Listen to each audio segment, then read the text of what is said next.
What is up, YouTube? Brian here, back again with another video. And today we're doing a review on this little guy. This is the VMC crossover wacky system, I guess we'll call it. Now, I've been using this kind of thing for a long time. So let's step back for a minute. For many years, wacky fishermen used the little silicone gaskets, like the little rings, the little rubber rings. You could go get them at Menards or Home Depot or whatever. Get a big bag of them off Amazon or eBay or whatever. And then you had the little metal tube. I don't have this on me. I actually have one on my boat somewhere. But you stick it in the ring. You put the little rubber gasket on the wacky worm, and you put your hook through it. So that was what everybody did for a very long time. Then some enterprising bass fishermen out there in the world, I don't know who did it or where this came from, but someone came up with the idea of using one of these. This is a medical device, if you guys don't know, but it's a medical device called a nasal spectellum. I believe I'm pronouncing that right. If I'm not, sorry. But this is a tool that doctors use to put in your nose and to open up your nasal passages for doing procedures. So someone decided, hey, you know what this would be really great for?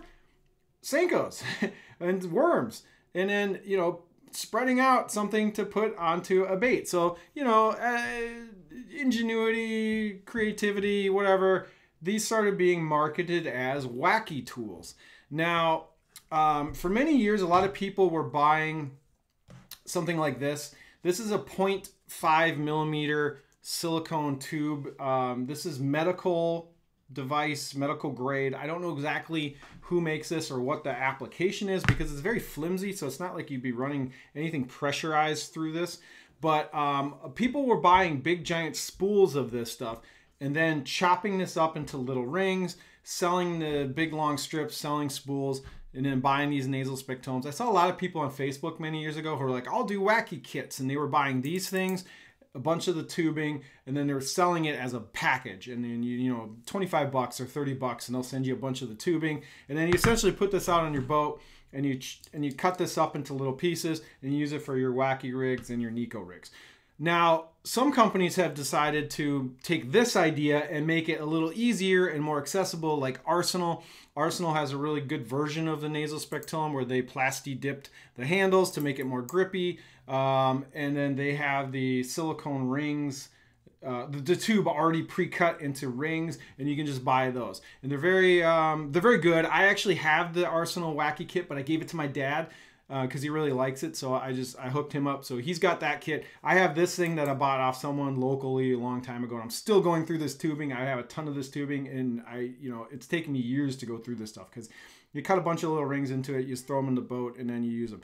Now, VMC has decided to ride the wave of the nasal spectellum, but they kind of made a slightly better mousetrap, right? But there's one big problem with this, and we'll get to that.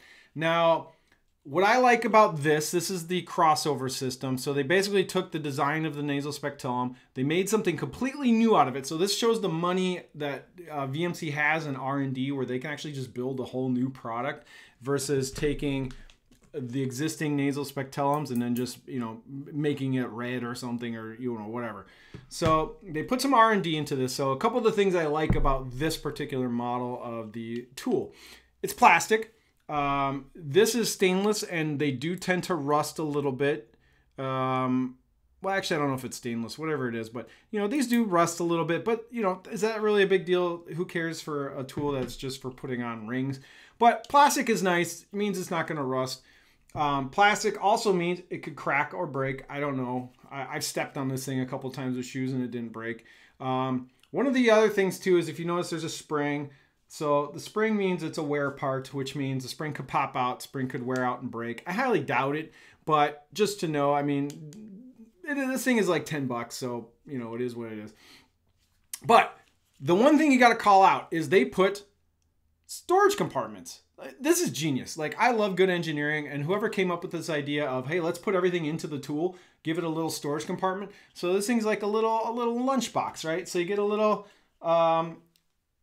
so you pop this open, and you can shove a bunch of the rings in there. And I like that you can put all the different sizes. So I have some of the 7s, I have 6s and 5s over here. So it holds quite a few of them. I have like 1, 2, 3, 4, 5, 6.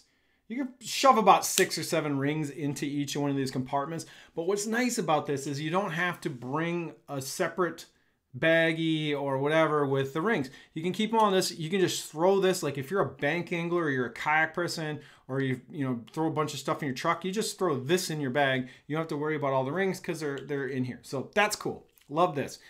Now they extended this system to have their own rings that so they also R&D'd and developed their own rings, which is crazy. So VMC put a lot of research and development dollars into this. So their rings are a little different than your regular silicone ring. And that is because there's this nub at the top. I'll try and get that on camera.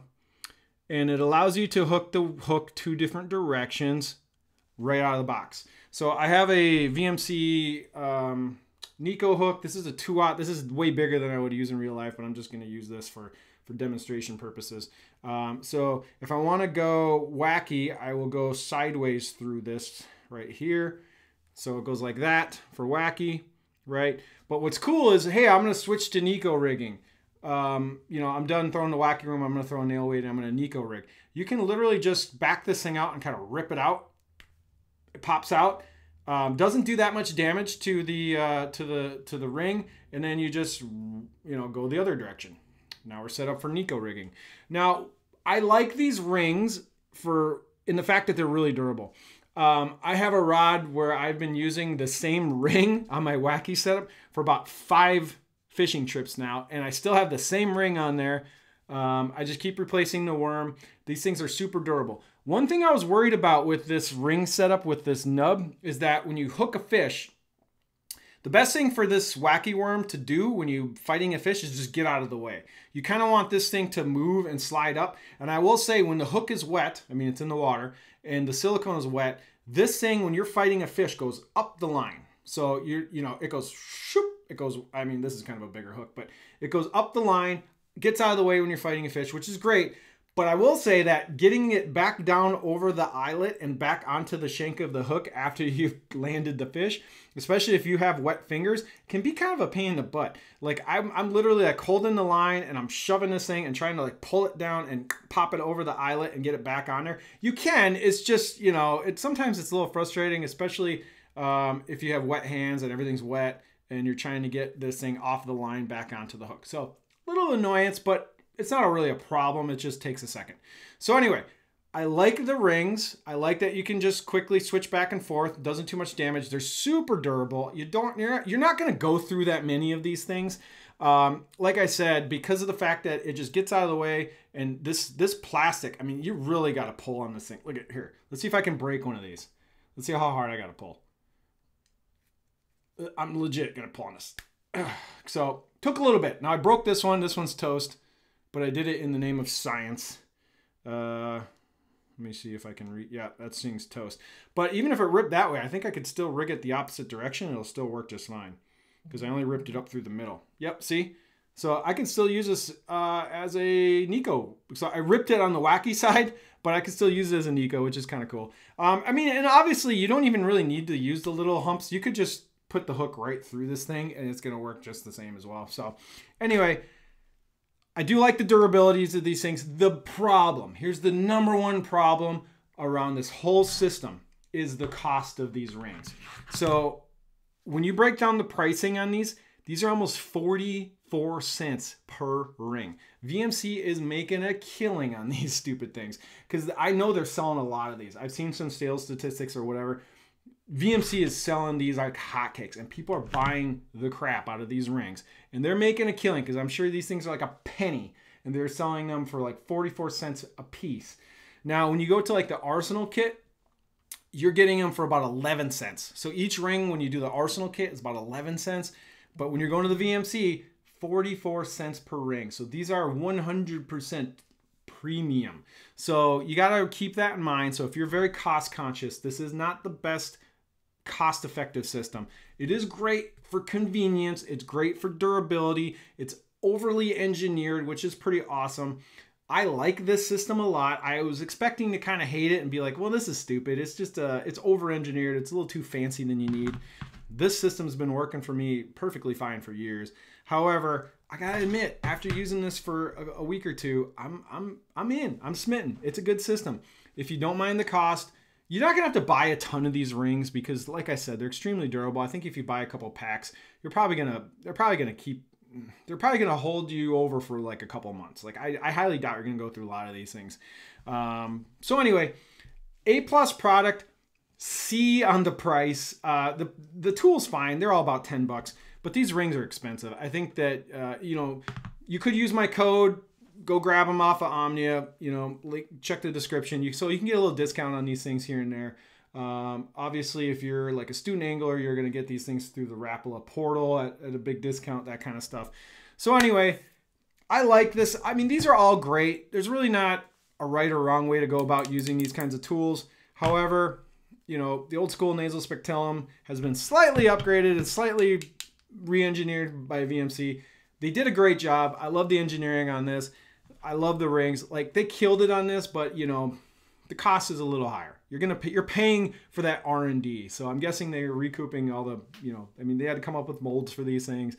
They're probably pumping these things out overseas and all that kind of stuff. But anyway, I hope this review was helpful. If you've been looking at these things and you're like, do I really want to get this or should I get some cheaper options? Either way is fine. Whatever you want to do. I like these. The Arsenal kit's great. Just going on eBay and picking up a nasal spectellum works too. You can find people on Facebook and the internet selling these silicone tubings to just make your own rings as well. So a lot of options in this space, but if you're a wacky angler and you're not using this kind of system, you're crazy because it saves you a lot of worms. I mean, you can get multiple fish out of a Senko using these rings. And in the long run, it saves you a lot of money and a lot of time. Anyways, so if you like this review and you like this video, please hit like and subscribe. I definitely appreciate it. Also, if you're not following me on the Instagrams, you should. That's where I'm posting a lot of my on-the-water content. More rod review videos are coming. I've been fishing a lot of rods and I'm ready to start probably making a few review videos, so stay tuned. But until next time, I appreciate you watching. Thank you, and we'll see you in the next one.